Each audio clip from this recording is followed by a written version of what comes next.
शिक्षण समिति बाड़मेर की ओर से संचालित ई शिक्षा में आप सभी का स्वागत। बच्चों, आज हम पाठ 12 सुदामा चरित का अध्ययन करने वाले हैं। इस पाठ के रचयिता है नरोत्तम दास, जिनका जन्म 1550 ईस्वी में उत्तर प्रदेश के सीतापुर जिले में हुआ था और उनकी मृत्यु 1605 ईस्वी में हुई। इस पाठ में हम दो मित्रों की कहानी पढ़ने वाले हैं और मित्र किस प्रकार दूसरे मित्र की सहायता करता है, इसका भी अध्ययन करेंगे। ये रचना बहुत ही सुंदर रचना है। इस रचना में कृष्ण के और सुदामा के बीच जो घनिष्ठ मित्रता थी, उसका वर्णन बहुत ही सुंदर तरीके से किया गया है। ये रचना दोहे के रूप में है, लेकिन ये दोहा न लग करके एक नाटक है, ऐसा प्रतीत होता है।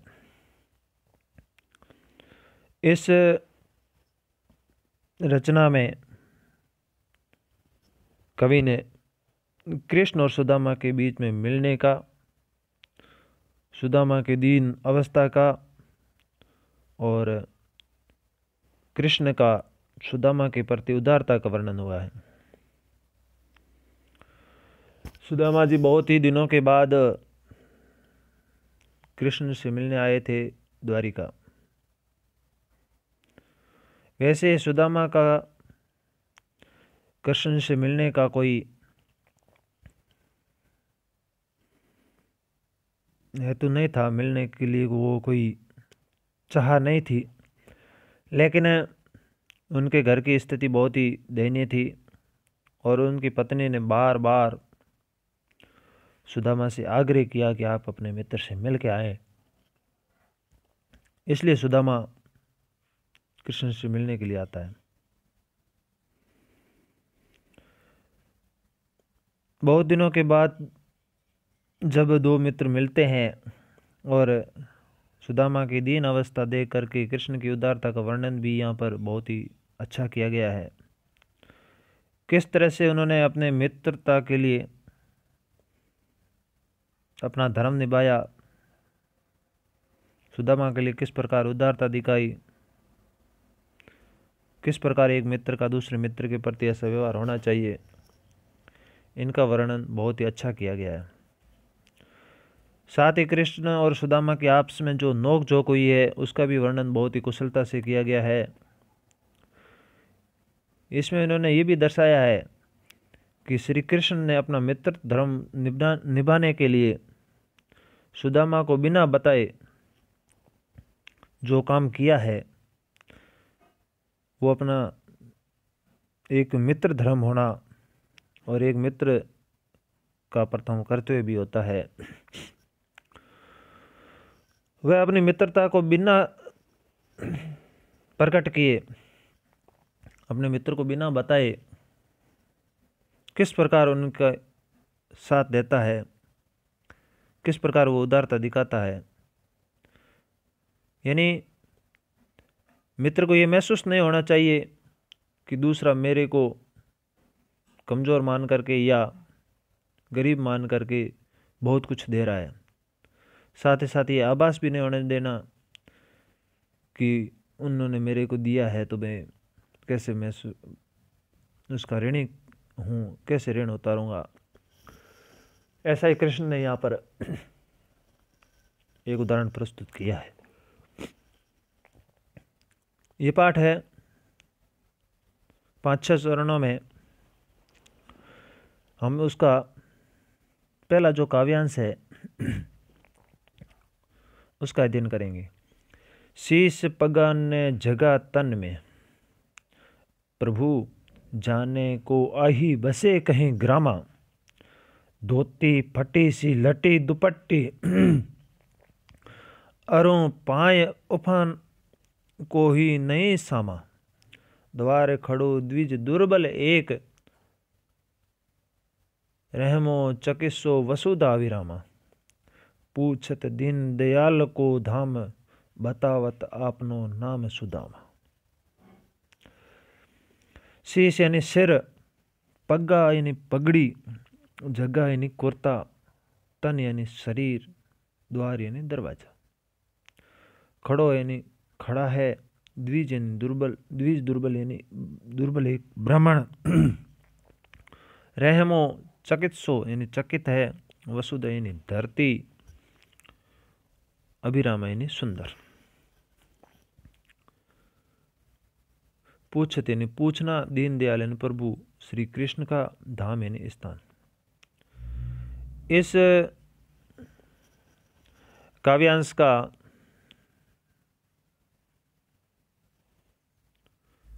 यदि हम प्रसंग करें तो इस प्रकार रहेगा। प्रस्तुत काव्यांश हमारी हिंदी की पाठ्य पुस्तक बसंत भाग 3 में संकलित नरोत्तम दास जी द्वारा रचित काव्य सुदामाचर्य से लिया गया है। इसमें श्री कृष्ण के बचपन के मित्र सुदामा अपनी पत्नी के आग्रह पर कुछ आर्थिक सहायता पाने की आशा में उनकी नगरी द्वारका पैदल चा पहुँचे। कवि उसी समय के दृश्य का वर्णन किया है। वह कहते इस प्रकार रहेगी।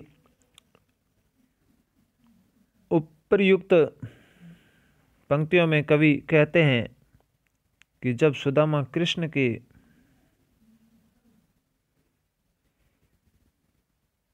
महल के सामने खड़े थे, तब द्वारपाल ने महल के अंदर जाकर श्री कृष्ण को बताया कि हे प्रभु, बाहर महल के द्वार पर एक गरीब व्यक्ति खड़ा हुआ है, बहुत ही दयनीय अवस्था में है और वह आपके बारे में पूछ रहा है। उसके सिर पर न तो पगड़ी है और न ही शरीर पर कोई कुर्ता है। पता नहीं वो किस गांव से चलकर यहाँ तक आया है। उसने ऐसा कुछ नहीं बताया है। वह फटी हुई धोती और गमछा पहने हुए हैं। उसके पैरों में जूते भी नहीं हैं। द्वारपाल आगे कहता है कि दरवाजे पर खड़ा हुआ गरीब कमजोर सा ब्राह्मण हैरान होकर पृथ्वी और महल के सौंदर्य को निहार रहा है। वह द्वारिका नगरी को देखकर बहुत ही हैरान है। वह सुंदर महलों को बहुत ही हैरानी की दृष्टि से देख रहा है। वह दीनदयाल अर्थात आपका निवास स्थान पूछ रहा है और अपना नाम सुदामा बता रहा है। दूसरा काव्यांश इस प्रकार है। ऐसे बेहाल बीवाइन सो, पग कंटक जाल लगे पुनिस जोए। हाय महा दुख पायो सखा, तुम आए इते ने किते दनी खोए। देखी सुदामा की दीन दशा, करुणा करके करुणा निधि रोए। पानी परात को हाथ सुयो नहीं, नैनन के जल सो पग धोए। ऐसे बेहाल यानी बुरे हाल, विवाइन यानी सो यानी फटी हुई एड़ियाँ, पग यानी पाँव, कंटक यानी कांटा, पुनि यानी पुनि जोए निकालना, माँ दुख बहुत दुख, सखा यानी मित्र, इत्ते ने कित्ते यानी इतने दिन, दीन दशा यानी बुरी दशा, करुणा करके यानी दया करके, करुणा निधि दया के सागर जिसको भगवान श्री कृष्ण का है, पानी परात यानी खुला हुआ बर्तन जिसमें पानी लाया गया था, हाथ सुयो नहीं यानी हाथ ने लगाया, नैनन के जल इन आँखों के आंसुओं से, पग यानी पैर। इसका जो वर्णन हुआ है वो इस प्रकार है। प्रस्तुत काव्यांश हमारी हिंदी की पाठ्य पुस्तक से लिया गया, ये अभी अपन ने पहले पता कर लिया है और इनके लेखक भी नरोत्तम दास जी है। इसमें श्री कृष्ण सुदामा के मिलने की दशा का वर्णन किया गया है। उपयुक्त जो पंक्ति में कवि कहते हैं कि कृष्ण सुदामा के विषय में सुनकर दौड़कर बाहर आए तथा सुदामा को बेहाल देखा। सुदामा के विवाइन से भरे पैर से श्री कृष्ण ने कांटे निकाल कर और उसमें प्रेम से बोले कि मेरे मित्र, तुम इतने दिन कहाँ रह गए थे, इतना दुख कहाँ सहन किया। और ऐसा हाल देख करके वो रो उठे और जो उनके पैर धोने के लिए पानी लाया गया था उसको उन्होंने हाथ तक नहीं लगाया, और आंसुओं से जो पानी बहाता, आंखों से जो पानी बहाता, उनसे ही उन्होंने पैर धो दिए थे। बहुत ही करुणादायी पाठ है। कछु भाभी हमको दियो, सो तुम कहे न देत। चौपी पोटरी खाक में, रहे कहूँ कहीं के हेतु। आगे चना गुरु मातु देते, लय तुम चाबी हमें नहीं दीने। श्याम कहाओ मुस्काय सुदामा सो, चोरी की बान में हो जूं परवीने। पोटरी काख में चापी रहे तुम, खोलत नहीं सुधा रस भीने। पाछली बानी अजो ने तजो तुम, तैसे ही भाभी की अदुल कीने। यानी कुछ, कछु यानी कुछ, कहे न देते हैं किस कारण, चापी यानी सिपाना, यानी सिपाना, पोटरी यानी पोटली, चाबी यानी चबाना, बान यानी आदत, परवीन यानी कुशल, पाछली बानी यानी पुरानी आदत, तज यानी छोड़ी, तंदुल यानी सौगात। इसमें कृष्ण सुदामा से शिकायत कर रहे होते हैं कि वह उसकी पत्नी द्वारा कृष्ण के लिए भेजी गई सौगात क्यों नहीं दे रहा है। श्री कृष्ण कहते हैं कि मेरी भाभी ने जो मेरे लिए भेजा है वह तुम मुझे क्यों नहीं दे रहे, मेरे लिए लाई पोटरी को बगल में क्यों छिपा रहे हो।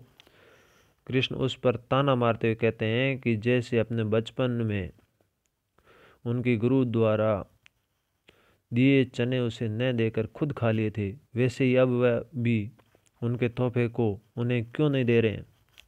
क्या वह चोरी करने में कुशल हो गए हैं। कृष्ण जी कहते हैं कि वह क्यों पोटली छिपा रहे हैं, उसे निकाल कर क्यों नहीं देते।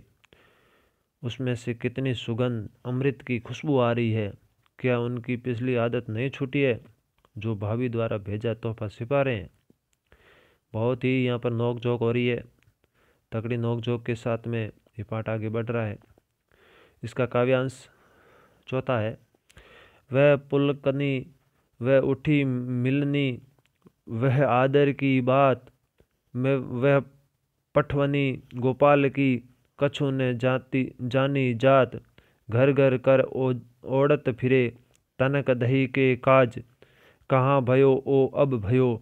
हरि को राज समाज, हाँ आवत नहीं हुतो। वहीं पढ़्यो ढिली, अब कहियो समुदाय के। बहु धन धरो सकेले। पुलकन यानी बहुत खुश होकर, उठी मिलने यानी गले मिलना, पठवन यानी भेजना, जात यानी जाति, हरि यानी कृष्ण। राज समाज राज्य में, ओढ़त फिरे इधर उधर फिरना, तनक यानी थोड़ा, वहीं पढ़्यो खाली हाथ, ढेली यानी भेजना, धन यानी दौलत, धरो यानी रखना। इस प्रसंग में कृष्ण सुदामा को खाली हाथ भेज देते हैं। इस बात पर सुदामा को बहुत बड़ा दुख होता है। इसकी व्याख्या यहाँ पर की गई है। इस पंक्ति में सुदामा सोच रहे हैं कि जब वे कृष्ण के यहाँ पहुँचे थे तब तो उन्होंने बड़ी प्रसन्नता दिखाई थी, वे उठ कर के गले मिले थे और सुदामा को बहुत ही आदर भी दिया था। पर विदाई के समय पर इस तरह खाली हाथ भिजवाने की बात सुदामा को कुछ समझ नहीं आ रही थी। वास्तव में कृष्ण ने सुदामा को उनके 2 मुट्ठी चावल खाते ही 2 लोगों की धन दौलत दे डाली थी, जिससे सुदामा बिल्कुल अनजान थे। सुदामा कृष्ण के बचपन को याद करके सोचते हैं कि वह वही कृष्ण है जो थोड़ी सी मांगने के लिए घर घर हाथ फैला करता था। भला वह उन्हें क्या देंगे। सुदामा तो पहले से माखन चोर कृष्ण को जानते थे, पर उनकी पत्नी ने उन्हें जिद करके यहाँ भेजा था। सुदामा बहुत नाराज थे और सोच रहे थे कि अब जाकर वे अपनी पत्नी से कहेंगे कि बहुत धन मिल गया है और अब उसे संभाल कर रखो। वे यहाँ आना नहीं चाहते थे। अब हालत ये थी कि 2 जो चावल मांग के लाए थे, वे भी कृष्ण ने ले लिए थे। बदले में खाली हाथ वापस हुए। ये विचार करके सुदामा का हृदय बहुत ही कुंठित हो रहा है। अभी 5वां है काव्यांश इस प्रकार रहेगा। वैसो ही राज समाज बने गज, बाजी घने सम संभ्रम सायो, कैंधो परयो कहूँ मारंग भूली, की फिरे के मैं अब द्वार का आयो, भौन बिलो की बे को मन लोचन, सोचत ही सब गांव समझायो, पूछत पांडे फिरे सब सो, पर झोंपड़ी को कहूँ खोज न पायो। वैसो ही वैसे गजबाजी यानी हाथी घोड़ा, संभ्रम सायो यानी भ्रम हो गया, सुदामा को भ्रम हो रहा है। पर्यायु यानी अनजान, मार्ग यानी रास्ता, फेरी के दोबारा, भवन यानी भवन, बिलो की बे देखना, लोचन यानी लालच, मजायो यानी बीच में, झोंपड़ी यानी झोंपड़ी, खोज न पायो न ढूंढ पा सका। इस पद में श्री कृष्ण द्वारा सुदामा को धन धान्य से परिपूर्ण कर देने का वर्णन किया गया है।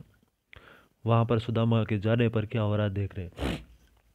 सुदामा ने अपने गांव में जाकर देखा कि वहां द्वारिका जैसा ही ठाट बाट है, वैसा ही राज समाज है। वहाँ उसी प्रकार के घोड़े हाथी जैसे द्वारका में थे। इससे उसके मन में भ्रम सा गया।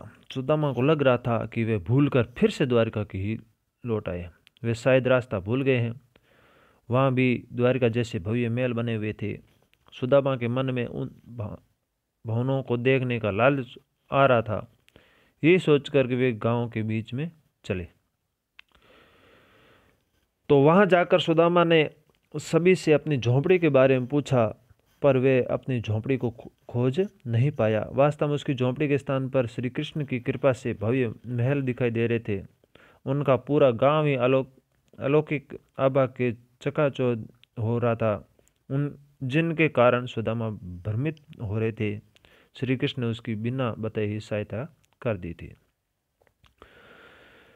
के वह टूटी सी सानी हती, के कंचन की अब दाम सुहावत, के पग में पन्ही न होती अति, के ले गजराजहू ठाडे महावत, भूमि कठोर पे रात कटे, कह कोमल सेज पर नींद न आवत, के जुरतो नहीं कोदी सवा, कह प्रभु के प्रताप ते दाकन भावत। कितना भव्य यहाँ पर वर्णन हुआ है।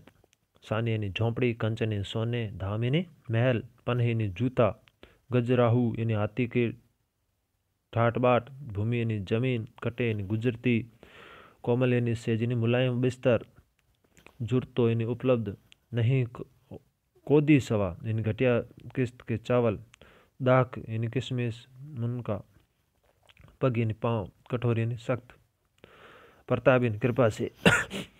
इस पद में श्री कृष्ण सुदामा को धन धान्य से परिपूर्ण कर देने का वर्णन किया गया है।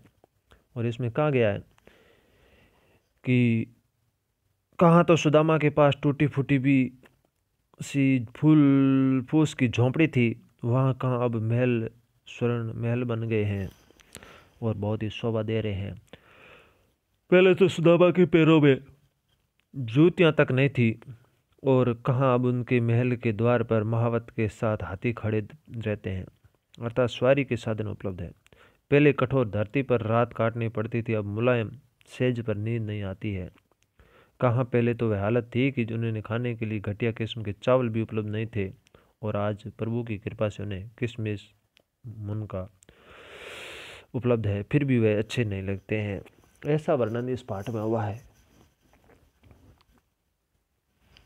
इस पाठ के कुछ प्रश्न उत्तर हैं जो आपको करने हैं, और ऊपर जो 5-6 वाक्य दी है उन व्याख्या को भी कर लीजिए, ताकि आपका अध्ययन सत्र बहुत ही अच्छा बने। इन प्रश्नों के उत्तर भी आपको करने हैं। धन्यवाद। जय हिंद।